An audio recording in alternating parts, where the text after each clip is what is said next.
Hey. What up, crew? What's good? How are you feeling today? I hope you're feeling well and all those good things. And if you're not, that's okay. After listening to this podcast, hopefully I trust that you will feel up to beat, ready to go, and take over the world. I don't know, I feel like I had my little when a cartoon moment and they like have their whole moment. That's what I was thinking. Y'all know what? Don't mind me, child. I'm doing good. I'm doing so I'm doing so good. Whenever you get tongue tied, just break out into a song. For real. Now, I am ready to lock in with you guys. We are getting into 100 Days of Believing Bigger for our Who Gon Check Me Boo segment today. And then we're going to hop into chapter 10 and 11 of Believe Bigger by Marshawn Evans Daniels. Y'all, if you haven't ordered the book and done the exercises in this book or ordered the journal and started this devotional journal, I tell you, you are missing out, honey, okay? The links are in the show notes for you to order this book, okay? Now, the Who Gon Check Me Boo is coming from day 62. It's called Inner Assurance, okay? The scripture was Psalms 46:10, and it says, surrender your anxiety, be silent and stop your striving, and you will see that I am God. I am the God above all the nations, and I will be exalted throughout the whole earth. I am God. My promises, I'm gonna do what I do. Y'all know the song. I am the first, beginning and end and last. What'd he say?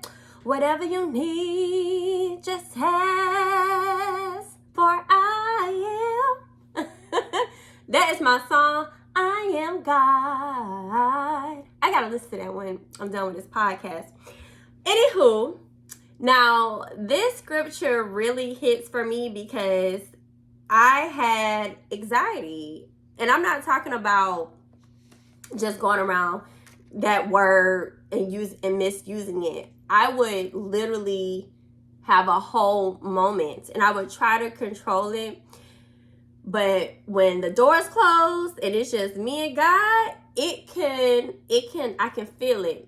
And I had to bury it. My church did this series where he had a sermon about the funeral, and I wrote down that I was going to bury anxiety and I was going to bury fear.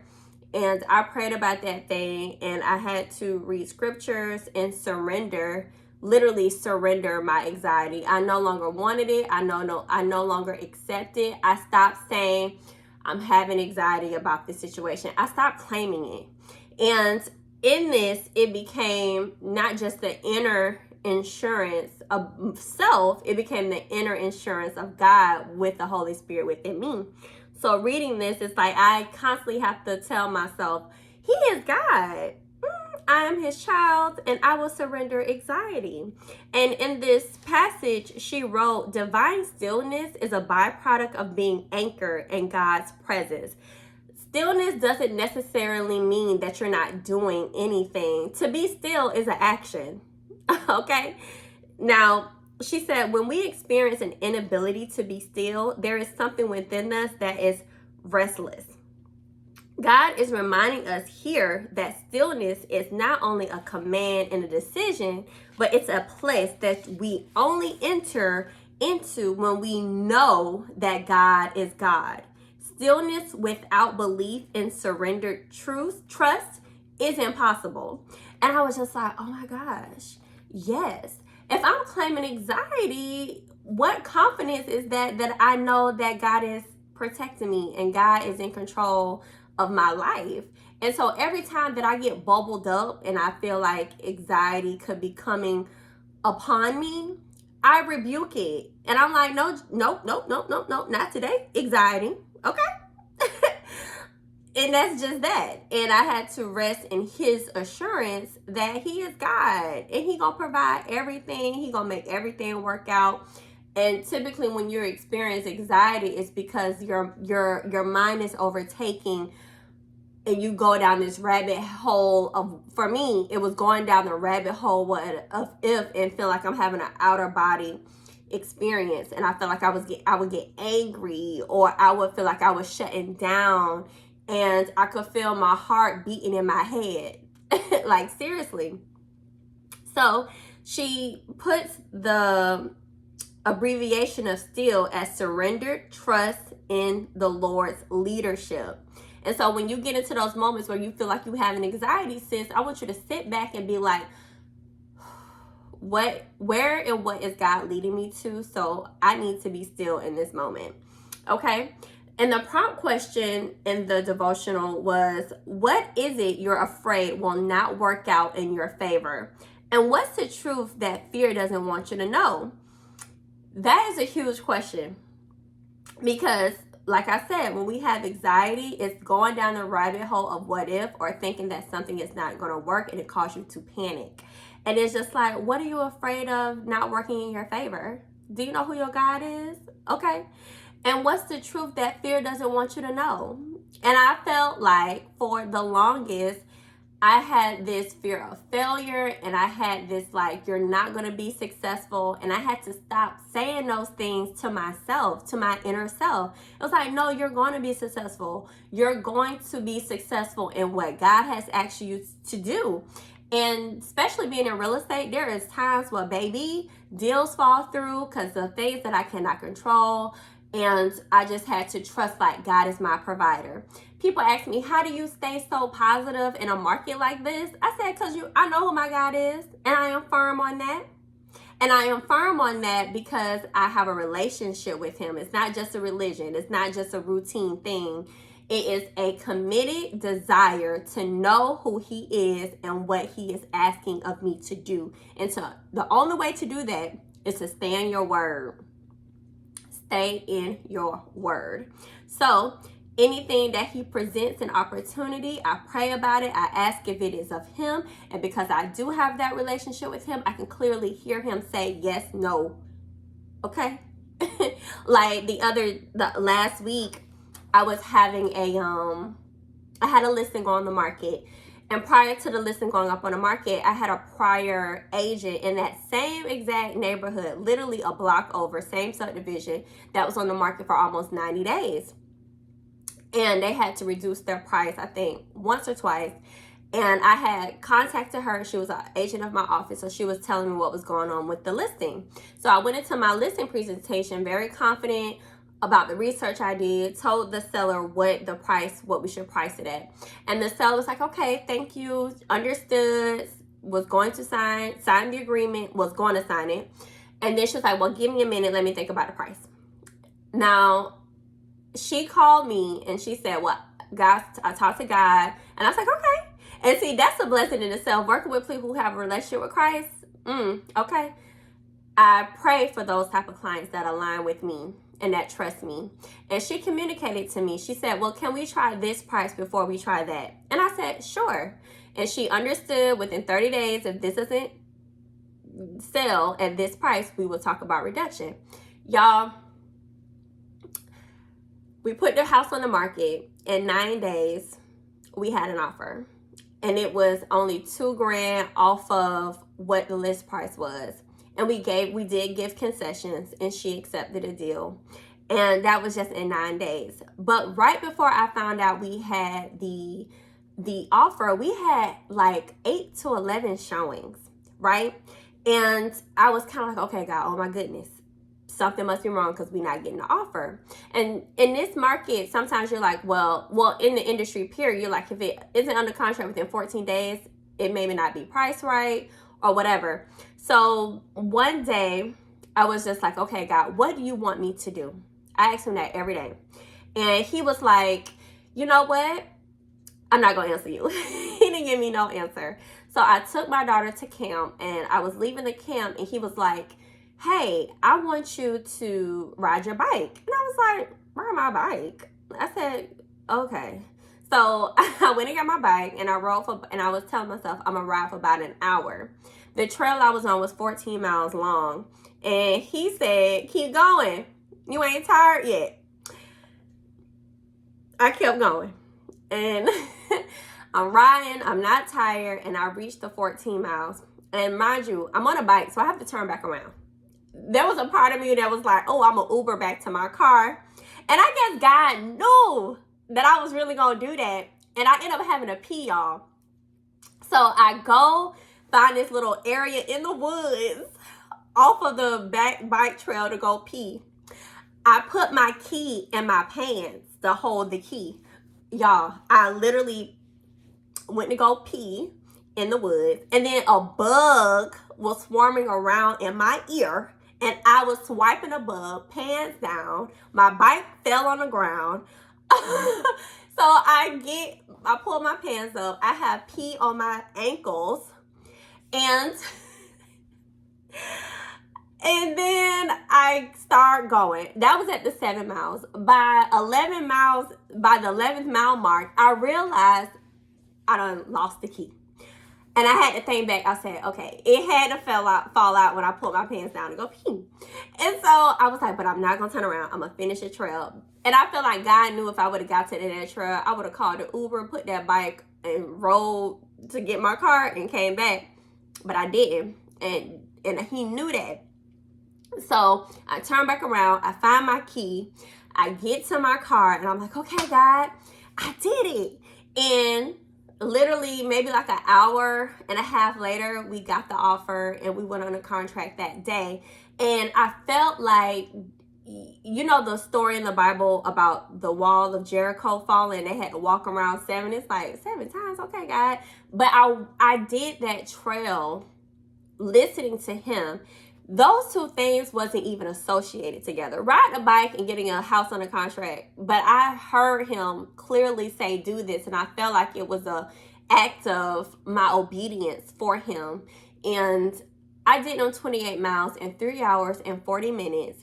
And I really believe that if I did not do that, I would have not gone on a contract in this house in 9 days. So I'm just saying that my inner assurance was coming from God, not what the market said, and even being aligned with the seller that I had. We went with what God said go with. And in that moment, God was like, do that. Do what she's asked of you. You did what I said do.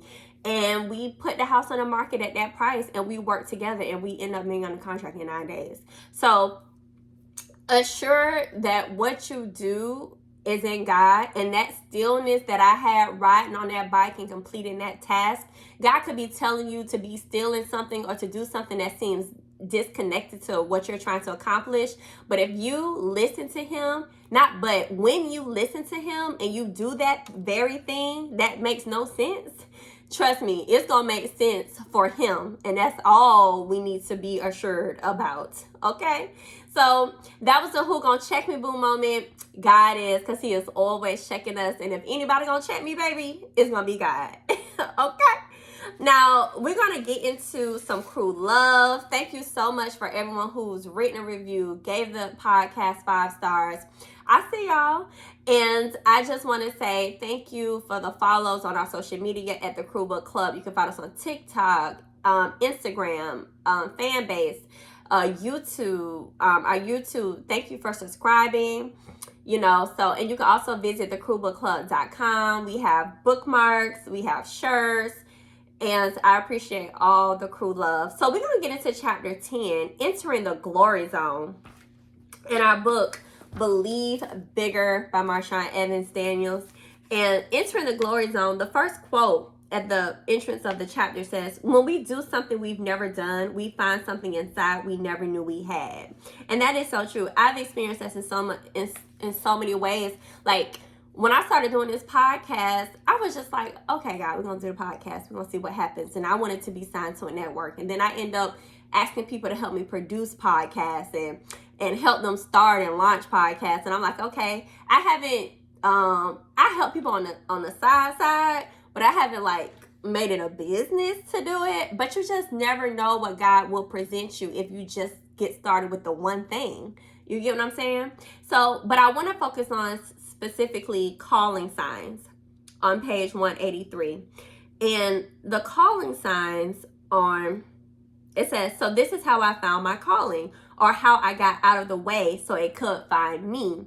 In the process, I learned a few things, and she covers that. And I want you to understand, you could be called to do something, but you can only achieve that with God's blessing if you get out of the way. What are you not getting out of the way of? Because you think you know it all, and you don't. And you need to get out of the way to get to your calling. A lot of us want to be called to do certain things, and that's because it's you wanted to be called for that. But I want you to really know what God has asked you to call. And you're not going to do that. You're not going to know that until you get out the way. So she said, first, I am a teacher. And quote unquote teacher is at the core of my identity. And I believe it to be at the core of your identity too. And I believe that I was just in a meeting about mastery, self-mastery. And it's to the point where you can self-master something at a certain level that you can be able to educate other people. Like me starting in what I learned and what I invested into potting, I want to help other people do the same thing or make an outline. Like I love doing outlines. I love researching because of the books that I read, right? So you will always become the teacher. The teacher becomes the student. The student becomes the teacher in some form of aspect. Our testimonies and what we go through are to help teach and help other people. Baby, we are all teachers in some form or fashion, okay? The second calling is our mission to a specific assignment. It becomes clear when we're giving, serving, or imparting something, when we're making other lives better. It's not an intellectual exercise, it's an engagement. Like making others' lives better. If what you're doing is not making other people better, it's too small. It's selfish. Now that is where what we contribute to society have to be selfless. Anybody, and that's Bible. But you ever realize, like, people say you want to be successful in something, solve a problem? It's helping others. That's what we all put here to do. Okay? I just rather it be what God asks of me to do. Because there's plenty of people who are doing stuff that society deems as necessary to be successful. But in a whole, honestly, it's what He wants you to be successful in. And I know some people are like, well, you're a realtor. Da, da, da, da, da. I'm like, yeah, society, but I'm also second generation. I have my struggles in real estate, but I told y'all before, like, real estate is a talent. I have to work my mind to do it, and I'm good at it, but at the same time, I don't think it's a gift of mine. I feel like podcasting, masterminds, and helping people with their vision and mindset, that's a gift, because naturally I just love doing that with people. I love seeing other people's visions come to life.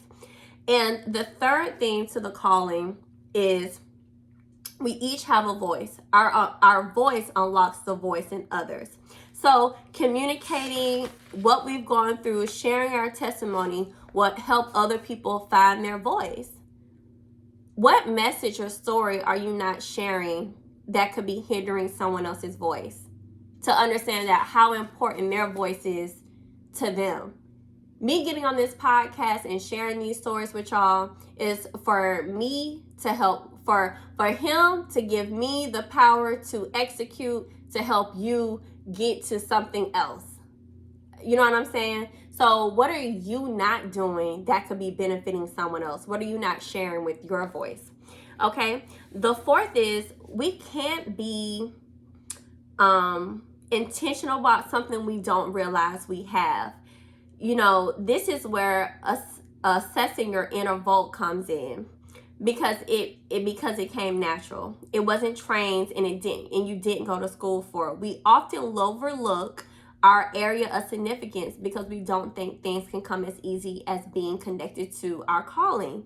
When I first met with my business coach, she asked me, so why don't you help people with pod? Why don't you help people with pod? I was like, I don't want to help people with podcasting. I want to do masterminds. I want to do da-da-da-da. She was like, that can all be wrapped up in helping people with podcasts. And I was literally trying to avoid it. And God kept presenting me with people that asked me to help. And I kept saying, no, they ain't my ministry. Let me send you to who helped me with my podcast. Like, copy link, sign up for this class, because I ain't got it. And then all of a sudden, it was just like, you could always find a way to do it in the capacity of how you would want to do it. And so we figured it out. Okay? So when you're focusing on your calling signs, just understand we're all teachers. We all have a calling to a mission. Our voice unlocks the voice in others. We have an inner vault that's intentional about something we don't even realize we have. And mentorship, sharing what we learn, y'all. Sharing what you learn. We're all mentors. At some point, when you start, we're all mentors once we start sharing our stories and what we go through. It's what we've learned, putting our insight and genius to work, sharing our story and abilities with others. That's a ticket into the promised land, both you and those you're assigned to. And that was on page 184. That was the final step when she was talking about calling signs. We assume like this right now is big to be a mentor, it's big to be a coach, but your mentorship doesn't have to be on this national stage. It doesn't even have to be on the city stage. It could be within your circle. Okay? Because all the things that we learn, the talents and the things that we process and the systems that we go through is to help our other sisters and brothers. That's it. And it's funny, me and my husband the other day, we just celebrated 13 years of marriage on Sunday. And he was like, we were talking about, it's funny, like all the stuff we've gone through as a married couple, we see like our friends and some people around us going through the same thing. And we really believe like God put us through what we've gone through to help other couples, to help mentor other couples in our circle. And I didn't realize how impactful our relationship was to the people around us. So just know the things that you're going through are not just for you. They are to help other people and push God's agenda to be able to get through those things, leaning on Him. And that's why it's so important to share your testimony. And it might not be sharing it on a podcast. It might be sharing it one-on-one with the lady in the bathroom that's crying, and you might feel God pulling on your spirit to talk to them. It might be the homeless person who God pulling your heart to give $1 to, and then you might spark a conversation. Like, God works in such mysterious ways, but you got to allow Him to let Him work in you. Okay, so those are chapter 10, entering your glory zone. And I feel like once you tap into those calling signs, God will literally start opening up the glory zone for you. Okay, now chapter 11, stage 4, gifts. Oh, I was excited to get into chapter 11 about your gifts. And in the beginning of the chapter, it says, gifts are those deposits within you that bring the best of you and improve the lives of others around you. So we're all gifted in some way. Don't think that you're not. And that's where people get it messed up. They think gifts are associated with, well, if I got a gift, I'm gonna have all the money in the world. No, that's not the perspective you should be moving into. It should be moving in a place of servitude. And once you're able to serve, God will provide all your needs. Your needs now. Okay? Oh, that reminds me of a conversation I was having with a group of my friends about, I guess Plies did a video about needing someone and wanting someone. And I had made the comment, I said, we have to understand the definition of what need is when you're dealing with a partner or relationship or anything. And I was like, I would rather need something. Because to want, I agree with him, like to want something you can completely disregard, because there's a lot of things we want, but God don't provide them because it ain't what we need. That doesn't necessarily mean it's good for us. So we need to know what God's plan is. And she said, your gifts will improve lives. It will fulfill God's game plan. It will move others forward, and it will improve others' lives. Those are the things we need to focus on. Do we want the house, the car? Do we want the luxury of things? Yes. But that's not the end goal. The end goal is to fulfill God's purpose and to help move others forward. Like I said, if your gift is solely about making you bigger, you need to self-evaluate your intentions, because that is not how God operates. That is not believing bigger. That's believing very small. Okay? So to understand your gifts, you got to understand that I call the law of interdependence in God's plan, and purpose begins and ends with the Creator. If you're the Alpha and Omega of your life, you need to pivot real quick. Okay? On page 199, it talks about that in chapter 11, about simple clues to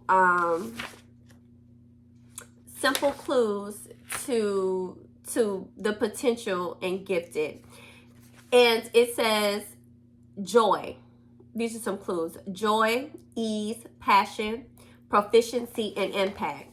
So some clues about your gifts in your gifted realm.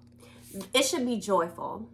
Gifts bring you joy, and they are life-changing, both for you and others. Okay? There is absolute joy that comes with doing this podcast for you guys.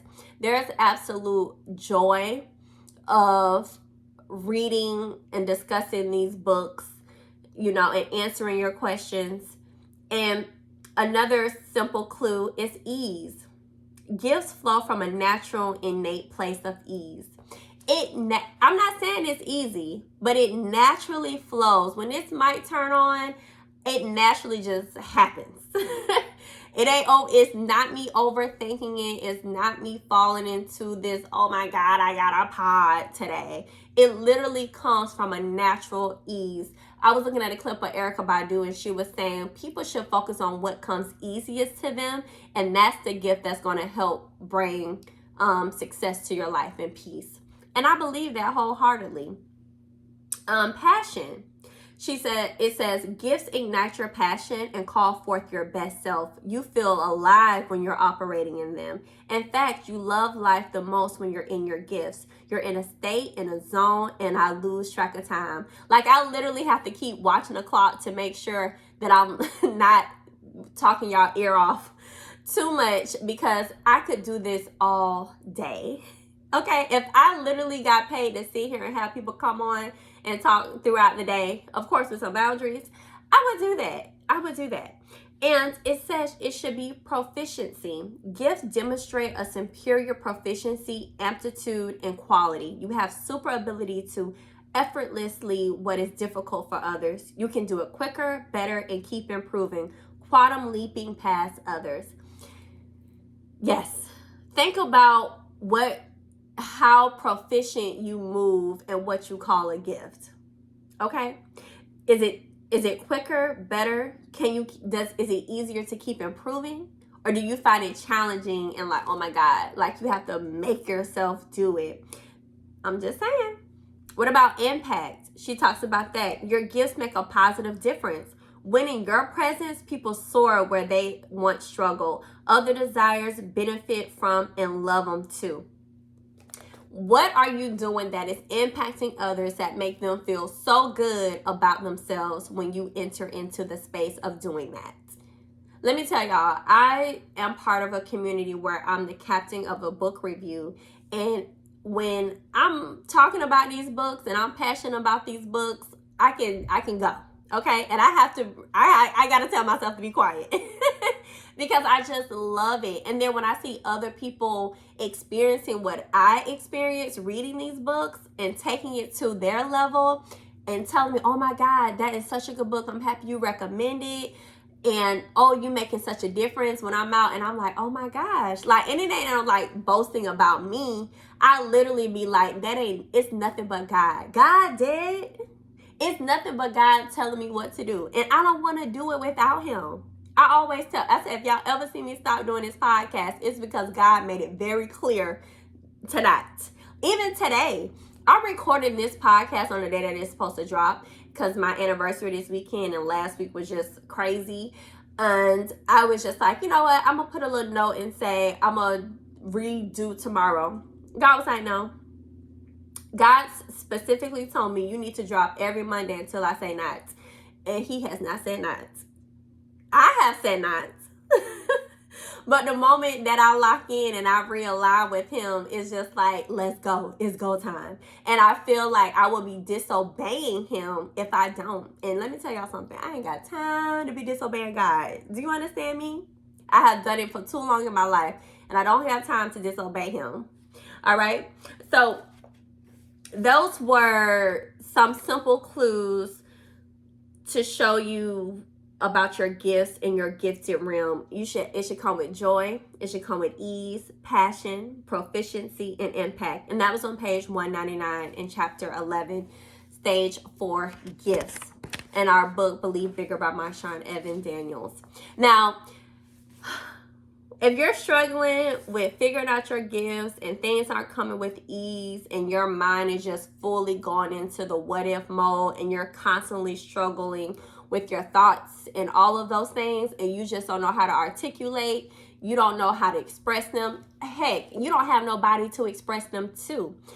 And I cannot tell you how much I appreciate and love partnering with BetterHelp for these episodes. So you guys lock in, take full advantage of the therapy, because I was just talking to a friend and she was paying virtually now.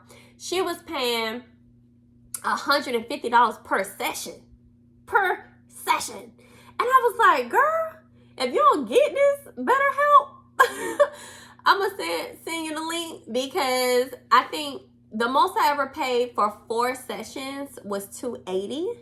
But they also have financial aid. The least I ever paid was $120 for a whole month for 4 sessions. And with the Crew Book Club, you get 10% off your first month of therapy. So click the link, get the therapy, try it. And what did I tell y'all? Try the same therapist at least 3 times. And I had to take my own advice, because the first, I can't find the lady that I work with before. I don't think she's on there. But I started with another lady that they put me with. And I was just like, the first time I was just like, I don't know. We end up talking, and I said, you know what? I'm going to try her at least 3 times, because sometimes we have this thought of they're not doing what I want them to do. This is not how I want you to operate thing, because one, I'm not the professional. That's like somebody coming on and telling me how I need to do real estate, and you ain't done it before. And I had somebody say, well, I done bought properties before. I said, well, that's not the same as negotiating. That's not the same as being the expert in the market. You're not looking at real estate every day like I am. You brought a few houses, cool. You know the process, but you don't understand the background. So let me be the professional. And that's the same thing with therapy. You can't tell these. Now, don't get me wrong. There's some that your spirit just ain't right with. I understand that. If God tell you to move forward, cool. But give these people at least 3 times. It's their first time meeting you, and I'm pretty sure you're not being honest about everything and coming out. You're trying to take years of impact and solve it in 1 hour, and it takes time to build those relationships. So be open to people helping you, and let them be the expert. Okay? So click the link, or go to betterhelp.com/crewlove. Now let's get into the challenge of the week. The challenge of the week is sit, seek, and find. And it comes from our book. And why I did not put, don't do this now. I didn't put what page it was on and what chapter it came out of. I thought I highlighted it. Anywho, it is sit, seek, and find, and it comes out of Believe Bigger. It was some questions she had. She said, what is it you're afraid will not work out in your favor, and what's the truth that fear doesn't want you to know? Oh, that's the inner insurance question. I really want the who Gon Check Me Boo. When I tell y'all the question, I want you to write it down and answer it. But this particular one, I want you to really focus on it being your challenge of the week, because I want you to sit, and I want you to seek Jesus, and I want you to find what he is presenting to you. Allow him to do that. So write this question down. What is it you're afraid will not work out in your favor? And what's the truth that fear doesn't want you to know? And then I want you to add these questions. And these were from the actual book. Have you accepted the gifts God has put in you? No, I'm sorry. These were ones that I came up with. An extension to the question in the devotional journal. Okay. Have you accepted the gifts God has put in you? Because a lot of times, y'all, we know what he has asked of us to do, and we know the gifts, but we refuse to uncover and work in that gift because we don't believe we can. So I want you to first accept it. And then I want you to ask yourself, do you even realize the gifts that are in you? So for a person who may not know, maybe take self-inventory and pay attention to what those gifts may look like. And remember, I gave you the guidance out of chapter 11. What should your gift? They should be joyful. It should come with ease, passion, proficiency, and it should be impactful. Okay? So then, ask yourself this. Have you given yourself time to hear what God wants you to do? So if you're like, girl, I don't know what my gifts are, I don't realize what my gifts are, then maybe you need to, you need to set time aside daily to build your relationship with him so you can find out and hear from him on what those gifts are and what to do with those gifts. Okay? So sit, seek, and find. That's all I got. And hey, that could be sit with Jesus, seek Jesus, find Jesus. Okay? Whatever you need to do, focus on the gifts that God wants you to be gifting in. Let God guide. Okay? Now let's get into what would the crew do. You can always email thecrewbookclub@gmail.com or DM us on Instagram, The Crew Book Club, at The Crew Book Club. Thank goodness someone emailed and a scenario in question, and it says, I've been divorced for 3 years and the dating pool is horrible. I've heard that a lot. My ex-husband has been dating, but in between him dating, we tend to sleep with each other. I've only slept with him since we were married and divorced. I tend to justify that he is what I know, and it's easy to do it with him than someone new. But I have a hard time moving on. First, she says, first pray for me and give me advice on what to do because I feel like I'm stuck and used all the time, all at the same time. Ooh, this is touchy because this is your ex-husband. This is like, even though you're divorced, it doesn't tell me how long y'all were married, but you've been divorced for 3 years. But if you've been sleeping with him on and off and allowing that to happen, you got to take responsibility for that. It is what it is. You have to be like, is this what I need? Is this what I need? Or this is just what I want? And this is where that's important. That want and that need, baby. You might want that because in that moment you might be horny, you might be flesh kicking in, and then you also might have this underlining like, oh, I'm still his wife, I can get him. You gave in being a wife to being a side piece. Who do that? Who want to do that? You don't want that. In your mind, you might be justifying this sleeping around because he's all you know, but that is not doing anything for your healing. If you really want to heal and you want to move forward, then you need to stop. And if you want your husband back, that would be okay too, but express that to him and then set boundaries so he knows what it is and you know what it is. So whether y'all gonna move forward and figure it out and get back together, or you're gonna, and he need to cut them people off if that's what's gonna happen, you know. But you need to, I feel like there's a level of respect you should have for yourself and for the relationship. And I wonder, do you guys have kids? Is that's why he coming around more so you have to see him? Because that could be a factor. But sleeping with him is doing nothing for you and your healing. that you need to process. So evaluate, and it's okay to want your husband back, girl. Get your man, get your husband back. Communicate that to him.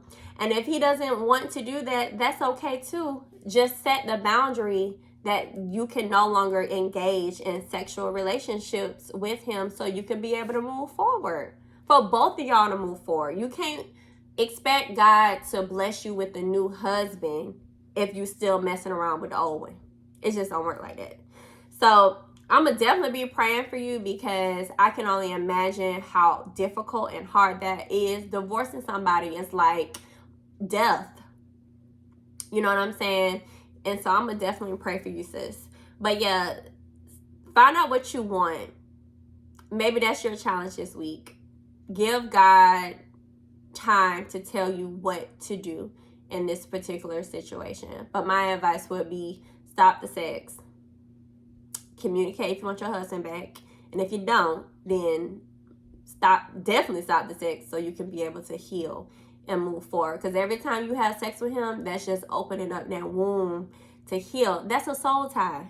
Well, Pastor Ty preached about that. Maybe go listen back to those sermons by Pastor Ty. Just type in Pastor Ty soul tie on YouTube, and that'll get you right. Okay, so that was What Would the Crew Do? Ask advice. Remember, you can email the crew at thecrewbookclub@gmail.com or DM us on IG at the Crew Book Club. Okay, so we're going to end this episode with a quote of the week. Ow! The quote of the week is from page 182 of Believe Bigger by Marshawn Evans, and it says, "You don't find your calling on the sidelines. You find it once you're in it.